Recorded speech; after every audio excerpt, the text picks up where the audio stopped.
Pour accéder au château de Peillerepertuis en pays cathare, il ne faut pas avoir peur de grimper pendant 800 mètres et sous la chaleur. C'est des forteresses imprenables, ce qu'on appelle les citadelles du vertige. Je dirais, pour y venir, ça se mérite. Puis il ne faut pas avoir peur du vertige. Des constructions uniques que le maire de la commune souhaite voir classées au patrimoine mondial de l'UNESCO. On les connaît sous le nom de châteaux cathares.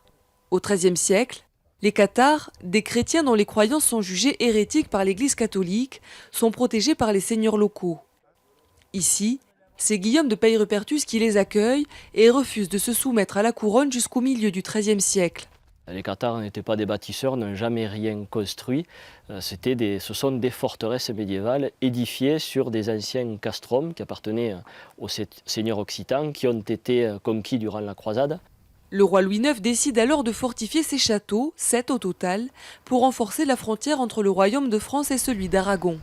Aujourd'hui, on fait des travaux de restauration, on alimente le chantier par hélicoptère. Donc imaginez, à l'époque, ces châteaux ont été construits en place, les carrières étaient sur le monument. Donc ce fut un exploit technique au XIIIe siècle.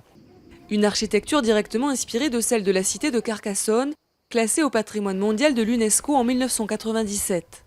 Aujourd'hui, Sébastien Plat espère que l'organisation internationale reconnaîtra le caractère unique et la valeur exceptionnelle de ces châteaux.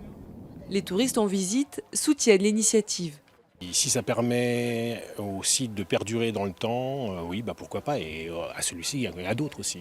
Ça serait certainement une bonne chose parce que c'est quand même notre patrimoine, une partie de notre histoire, de nos religions. Si pour tout et autant le catharisme était une religion.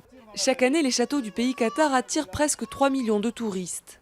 Un classement au patrimoine mondial de l'UNESCO permettrait de rentrer dans la cour des grands en attirant encore plus de touristes étrangers et notamment asiatiques.